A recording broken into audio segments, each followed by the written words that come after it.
Hasteko spoiler bat, euskal musikagintzan ezer ez da berdin, baina ezer ez da berria. Bai, industria heteropatriarkala, matxista, hiperkapitalista eta normatiboa da.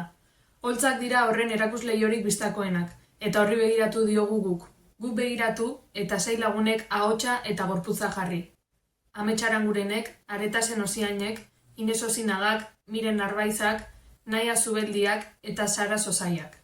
Zaintzen ez den kutixean krema ematea da sarri musikagintzaren esparruan berdintasuna lortzeko egin dena. Kuotak dira krema, desoreka orekatzeko tresna. Baina dena eginda dago mantra geroz eta zabalduago dagoen garaiotan, datuek oraindik egiteko asko dagoela erakusten dute.